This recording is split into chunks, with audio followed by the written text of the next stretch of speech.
Okay, class, we're going to continue with the introduction. You had that a few minutes ago, and I want to go into our first lecture today. And I want to remind you about a couple of things here. You know, you're taking this class online, so it's kind of difficult to have discussions. It's difficult for me to answer personally questions, you know, in this mode here. So if you have questions, you have things that you wish to discuss, you know, get with me on email, and I'll get back with you right away. I promise I'll do that. But I want to start with our first question. I'm going to ask you a question. Who discovered America? And I mean that sincerely. Who discovered America? If you were in class with me right now, I would actually point to a few of you and ask you, who discovered America? But wait a minute. Before we get into that, let me ask you, what is America? And I know you're going to say America is the United States. We have the United States of America. We in our country, we're jaded individuals. We live in shallow worlds. We don't get away and see other parts of the world. And I promise you, you'll find that other areas of the world are just as advanced as people in our country. The societies are just as advanced with that. And that's difficult for us to recognize because we just don't know that. Our media doesn't inform us that. You know, so what is America? And I'll ask you again, who discovered America? I promise you, if you go to South America, those individuals in South America will tell you they are Americans. If you go to Latin America, go to Puerto Rico, if you go to Costa Rica, if you go to Panama, all those individuals will tell you we're Americans, you know. So that didn't answer the question here. What is America? Actually, North America and South America and Latin America are all America. But who discovered America? You know? And I know a lot of you will tell me that it's Christopher Columbus. So I'll let you quit looking at me for a second, and let's go to our documents camera. And I want you to take notes on this, class. You need to do this. And just assume that this is just like a face-to-face class. You need to have a notebook. You need to take notes, like what is in front of you right here, you know, and study those notes, because 5 weeks down the road, you're going to have your first examination, and you're going to have to recall all of this. All right, so many of you would tell me it is Christopher Columbus, and I'll have to tell you that that is a you miss the answer to that. Christopher Columbus, he's a wonderful individual. I have a lot to talk to you about with him, not so much today, but the next time that we get together, we'll mention him a little bit today. But if you looked at the name, and I get fascinated with words here. At one time, I taught a course in scientific terminology and medical terminology, so it kind of makes you crazy on words. So if you look at the word here, Christ, I think you could probably pull from that Christ. And if you look at the word root here, O-P-H-E-R, and if you added an O to that, ophero, it means to bear. It means to bear. So, Christopher Christ bear. And I like that, you know. And if we look at the last name here, Christopher Columbus, I promise you, if you go to Latin America today, nobody will even have a clue what you're talking about, including Puerto Rico, including South America. That. That is a word that we have Anglicized it, so to speak. And if you're down in South America or Latin America, what you'll see here is the name here, Cristobal Columb. Cristobal Columb. And that's Christopher Columbus. But they will not recognize it as Christopher Columbus. In fact, he's a very popular individual. If you go to some Latin American countries, you'll find, for example, here in Costa Rica, and in Costa Rica, here is a coin. I doubt you can see what that coin is, but that coin is called a colon, a colonie. You can't see it very well. If we were in class, I would pass this around and let you look at it here. All right, 25 colonies. 25 colonies, that's what it is. All right, and I have a fascination with coins. I'll show you some more coins as we go through the course. All right, so Christopher Columbus did not discover America. And then somebody will always tell me it was Amerigo Vespucci. And I would give you another, it's not Amerigo Vespucci. Now, America is named for Amerigo Vespucci, but Amerigo Vespucci, he was a Florentine. He was from the Italian peninsula, and sailing with the Spanish, if you will, and actually charted the coastline off of the Carolinas up in Virginia and North Carolina, that sort of place here. Later, he wrote this book in 1504, which was called Mundus Novus. I don't care that you know that. A New World. Mundus Novus. But that is incorrect. He did not discover America. So, back to our original question, who discovered America? Well, I don't know. We actually had 5 waves of human immigration that traveled to North America and South America, maybe more. That's just the ones that we know of. Of these ways of human immigration, we had 3 that came from Asia, 1 from Polynesia, and 1 from the northern parts of Europe. So let's address this anyway. Let me get the slide out of the way here. And Okay. Going to the group that actually came from Asia itself. And we know this took place here. And let me move my slides and kind of use a map here to help you out with this. So what I want you to do, let's go up to this area, which is right here. Now this is in the area which is in Asia, of course. And it's if you cross here, then we go over to, let me get my bearings right here. We'll go over to this area right here. So think in your mind here an area which is called Beringia. How about Bering Strait? I bet you can relate to that. And there's about a 60-mile distance from here, Asia, over to North America over here. Alrighty, now I want you to imagine this, that we had the Ice Age. Now the Ice Age took place, it ended about, I guess 13,000 years ago. The Ice Age lasted from about 35,000 BCE before the Comet Era up until about 11,000 BCE. And that's the terms that we use in history, before the Comet Era and Comet Era. We use that rather than BC and rather than AD. But at that time we had an Ice Age. And during the Ice Age, much colder temperatures than we have today. We had huge glaciers that covered much of North America, northern parts of Asia, northern parts of Europe. And by the way, you had the same thing down on the opposite side of the world. Today, if you go to Argentina, or if you go to Chile, you'll find huge glaciers that are present there. It's just the opposite effect of what we have up in the northern region itself. Had much colder temperatures than what we have today. The animals at that time were considerably different than what we have. You had such animals here. Let's see if I can find this. I'm sorry to look away from you like this. But such animals such as the woolly mammoth, the mastodon, if you will, such as what you're seeing right here. There was a giant sloth, the giant beaver. We had a large bison at that time, saber-toothed cat, just different types of animals that we had. So people at that time were foragers. People were hunters. They were food gatherers, if you will. They were nomadic individuals, and people were in search of food. So I want you to take yourself up to where where Manchuria is, a little bit north of that, up in the Siberia area there. And we have people that were in search of food. Well, during the times of the Ice Age, the area where the Bering Strait is located was frozen. Now, use a little bit of imagination with this. So by the ocean's freezing, this meant that the ocean's depth actually dropped, and it dropped about 200 feet there. So what this created was a land bridge. It created a land bridge which was, I don't know, maybe 200 miles wide, such as that. So people were in search of food, and they actually crossed from Asia and crossed this area of Beringia and went into America here in search of food. It is not a group of Mongolians there and that just suddenly got together and decided, hey, we're going to conquer and immigrate over into the New World. It was not that way at all. They were in search of food. So let's go back to the camera here. I want to use my map for a second. And let me get my lighting adjusted properly here, friends. And where these individuals actually entered was up in this area here, 3 waves.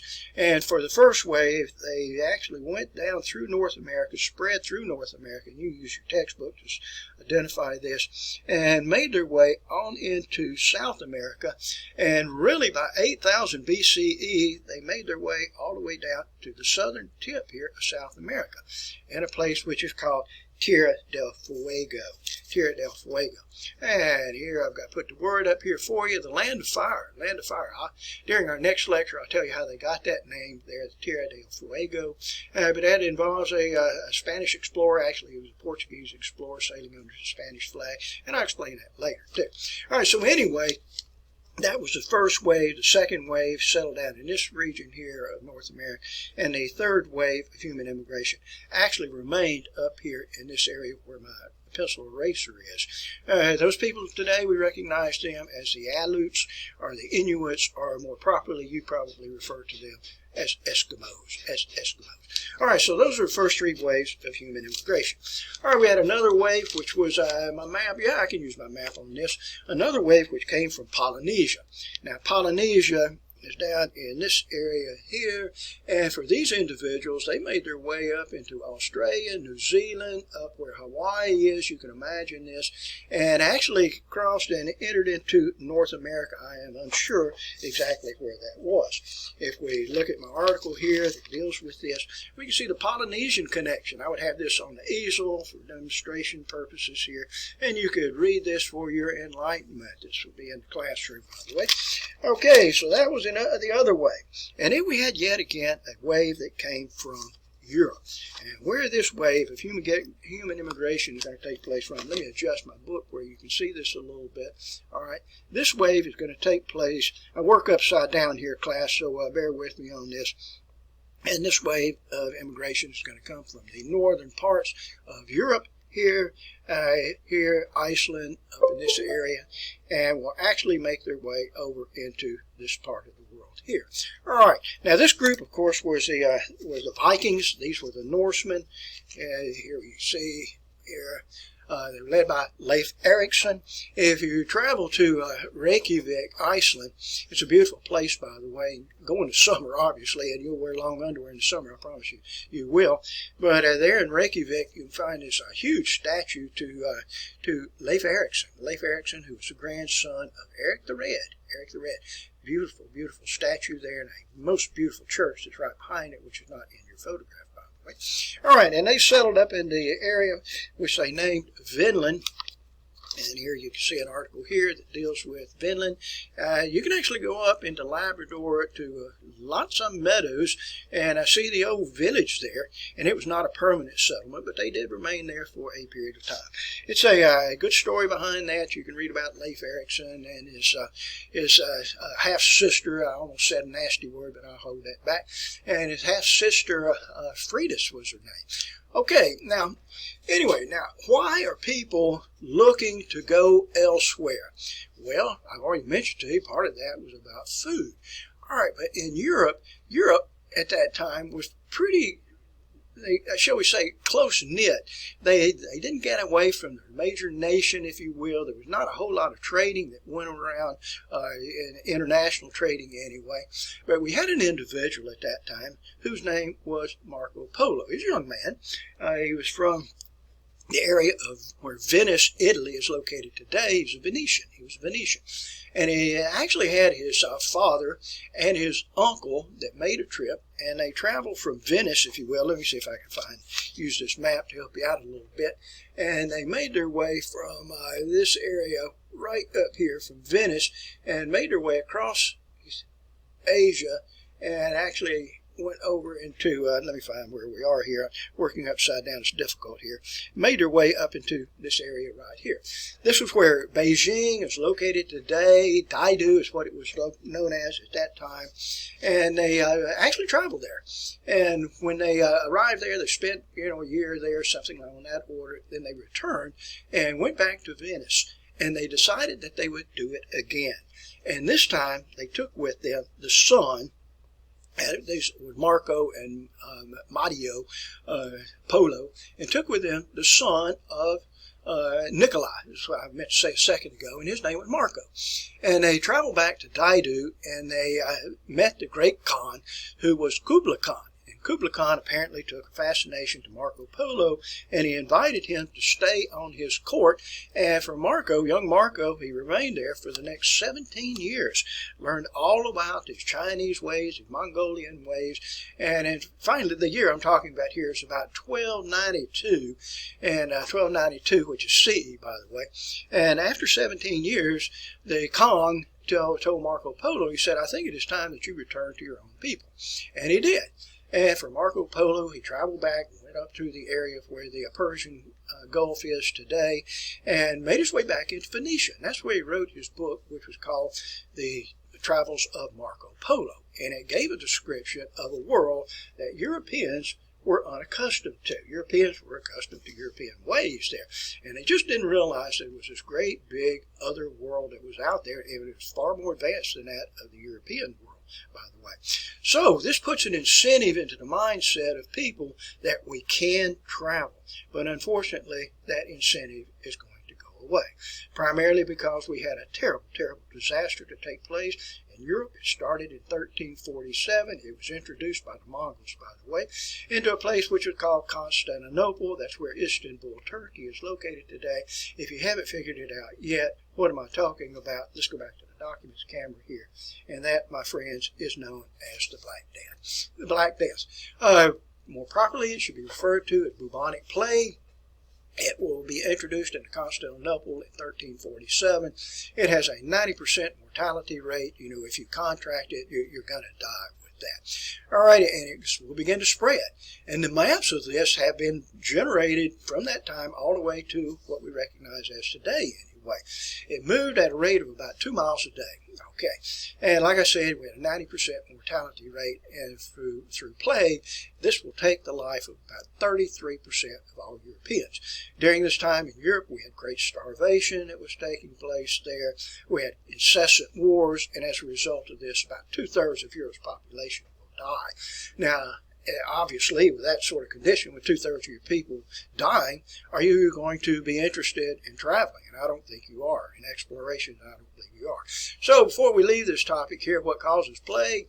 And I would ask that of you in class, and I've got an array of different and incorrect answers with this. But what causes plague? And I know you would tell me it is going to be a rat, a black rat. And you're not right on that, you know, but you're kind of okay with your answer with that. But it is not the black rat. The black rat serves as a vector for the transmission or for the transportation of a flea. And somebody would say, well, it was a flea that caused bubonic plague and Black Death, and I would once again give you an incorrect answer, because that is not correct. What actually causes plague is a bacterium which is known as Yersinia pestis. But this bacterium is virtually immotile, so it travels within a flea. And when the flea bites an individual, then that's the way that the bacteria is introduced into the individual. Well, the flea can't hop very far, so it uses a vector, which is a black rat, to transport itself. All right, so in a way you're right with the flea answer. In a way you're right with the rat answer here, but it's actually the bacteria. So what you find in insanitary conditions, we have people living in crowded conditions. We have rats that are in the house there. The rats have the fleas. The fleas get down into the clothing, get down into the flooring there. They hop on an individual, bite the individual, and, you know, you've got your proud case of bubonic plague. All right, now bubonic plague manifests itself. I don't want to get into a biology lesson here, anatomy, physiology, but it inhabits itself, the bacterium, in the lymph nodes of the individual. And let me just tell you, folks, that we have major clusters of lymph nodes. My computer's going off here, folks, so you'll have to bear with me on that. But particularly in the axillary lymph nodes, which are up in this region right here. Okay, so anyway, and the individual, if you have bubonic plague, you're going to die within 3 to 5 days.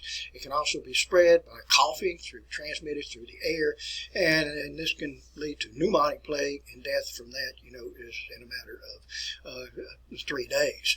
Okay, if it's injected directly into the cardiovascular system, death will take place within hours there. Okay, so anyway, let's move right along here, and I'm going to try to get something here, and my camera's not working very well here, folks. So let's go back to our notes right here. And the after 150 years, just a second, I'm going to have to do something here. Okay. There we go. I finally got that off. A notice appeared on my screen there, and it was locked in place there. You were able to visualize and listen to me, but I was not able to see the documents camera here. All right, so anyway, the unlikely nation that gets involved in this is that of Portugal. And some individuals in particular that are associated with these European explorations to the New World. One individual was that of Prince Henry. Prince Henry was the third son of the Portuguese king, John I, I believe it was anyway. Now, he will organize as many as 17 voyages. These voyages will take place around 1440s to 1480s anyway. 17 voyages. Sometimes he's referred to as a navigator. He did not participate in any of these voyages himself. Now, he did organize a voyage that will be taken by a Portuguese explorer by the name of Bartholomew Dias. This takes place in 1486. And let me show you on the camera here where his voyage will depart from, and they leave from Lisbon, Portugal, which is right here. If you go to Portugal today, it's pronounced Lisboa, and set sail here and went down the coastline here of West Africa, down such as this, all the way down to the southern parts of Africa, and passed around the southern tip. He was actually caught in a gale and was blown around the southern tip here of South Africa, I mean to say there, and it frightened the devil out of them, and they were able to reverse their sails, and they were able to come back and make their way all the way back up to Lisbon itself. And that's what he reported to the king at that time. The king was John II. But he reported to him, he said, it was the most awful experience in our lives. We thought we were going to die. And he said, we named this area here the Cape of Storms. And the king at that time said, whoa, that's not a good idea, because if we name it the Cape of Storms, then no one will ever want to travel in that direction again. So he changed the name to the Cape of Good Hope. And that's what we recognize it as today. All right, so that took place in 1486. So shall we move on here, folks? I'm going to go back to my, well, the camera is on. The documents camera is on the narrative here.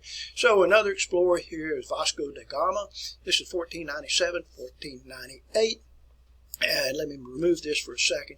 And we'll lead an expedition, and it will follow the same path as that of Bartholomew Diaz, down the coastline here, the western coastline of Africa, around the Cape of the Cape of Good Hope, and we'll go up the other side, the eastern coastline here of Africa, stop in this position here. They will hire a navigator that will carry them across, pilot them across the Indian Ocean here, all the way to India.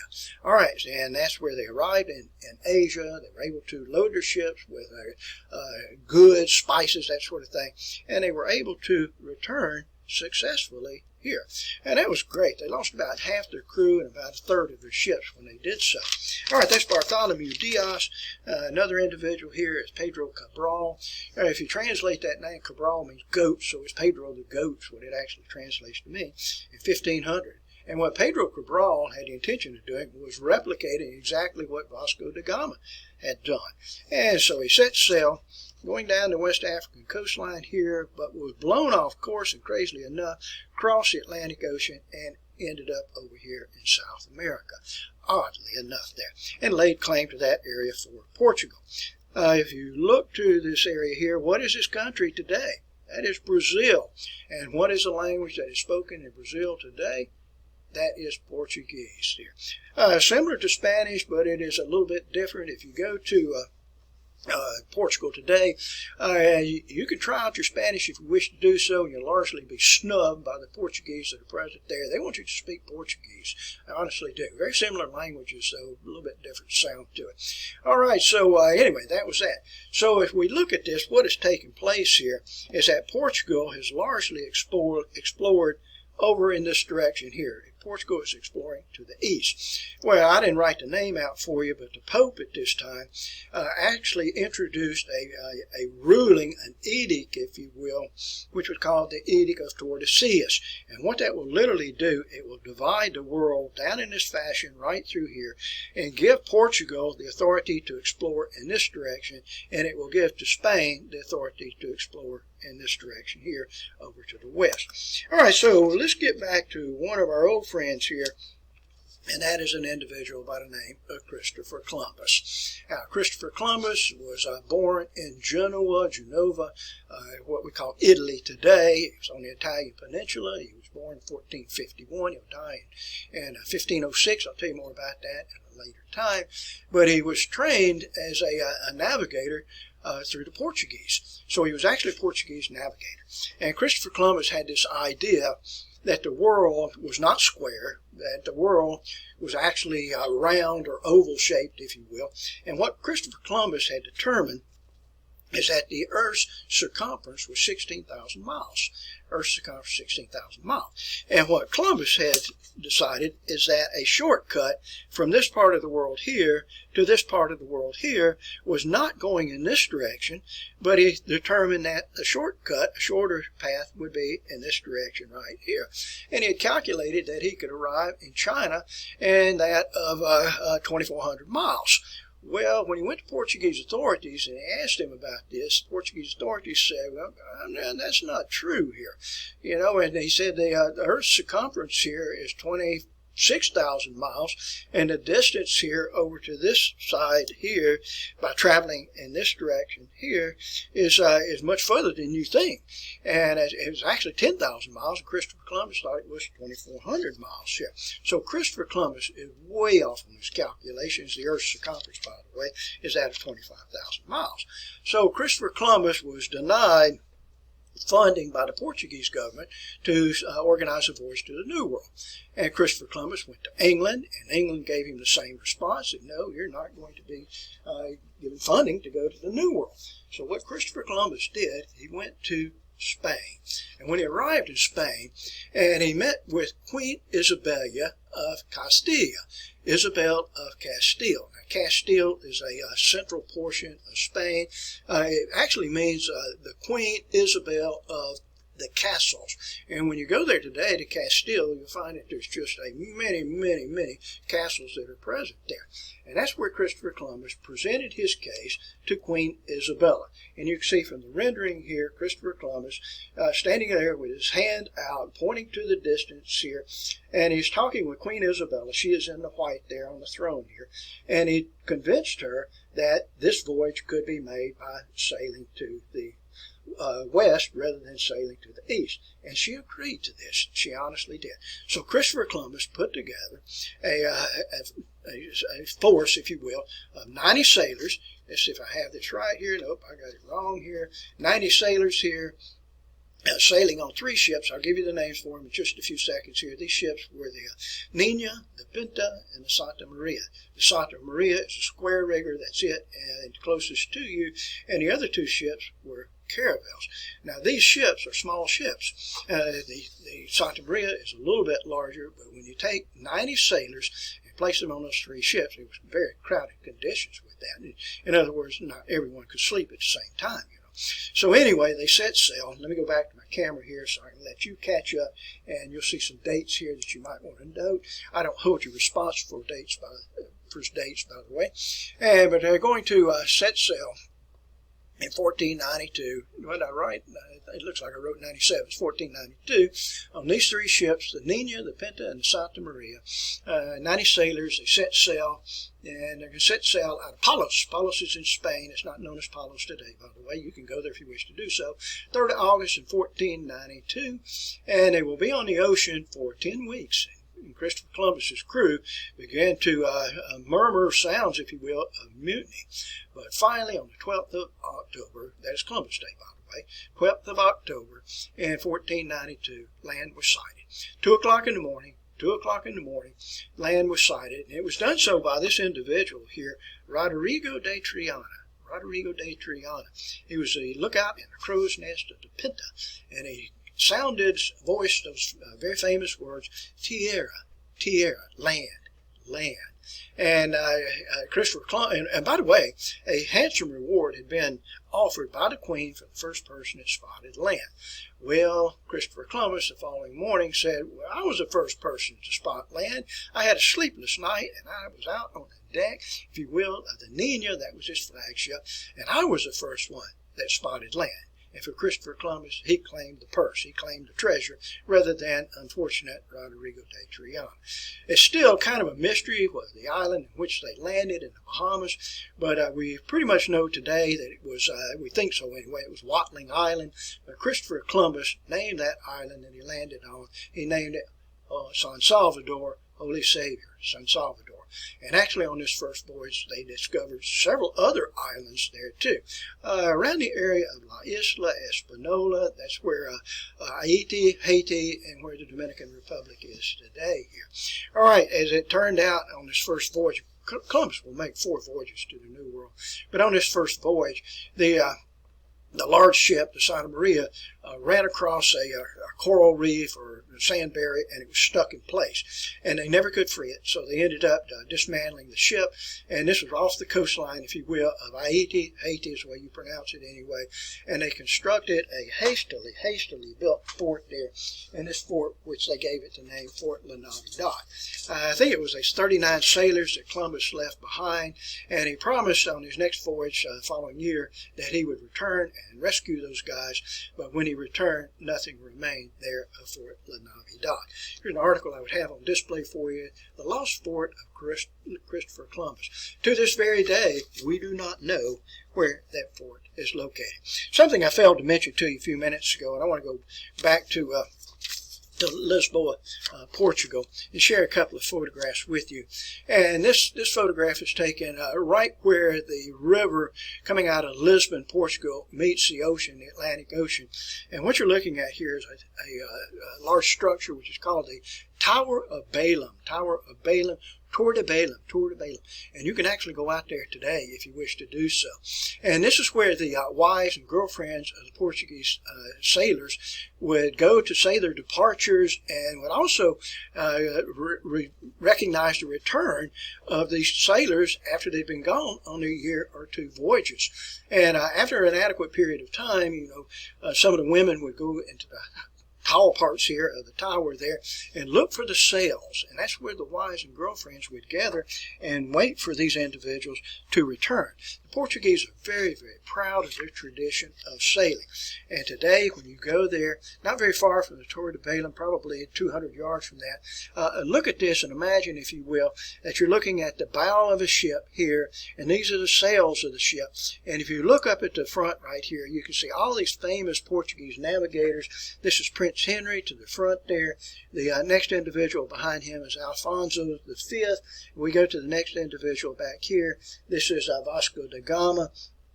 Pedro Cabral is the next individual, the one that is kneeling there. And the next individual back here is Ferdinand Magellan. All of these individuals have been identified, but we can't relate to those now. And by the way, if you cross the street from the Torre de Balaam and from where the monument is there, find a wonderful cathedral there. The cathedral is called the Monasterio dos Hieronymus, the monastery of the two Jeromes. And if you go inside of that, and it is free to go inside of it, and if you go inside, you'll actually find the burial site there, the crypt of Vasco da Gama, along with a number of the Portuguese kings that are present there. So Portugal and Lisbon, wonderful, wonderful place to visit. And by the way, if you're going to do that trip, by the way, I recommend that you also include Spain. All right, I've been at it here, folks, for about 32 minutes, which is a little bit longer than I wanted to address this topic. But when we come back the next time, we're going to address 3 more of the voyages of Christopher Columbus and a lot more about other Spanish and Dutch and French explorers there, and English explorers too. All right, thank you for your attention.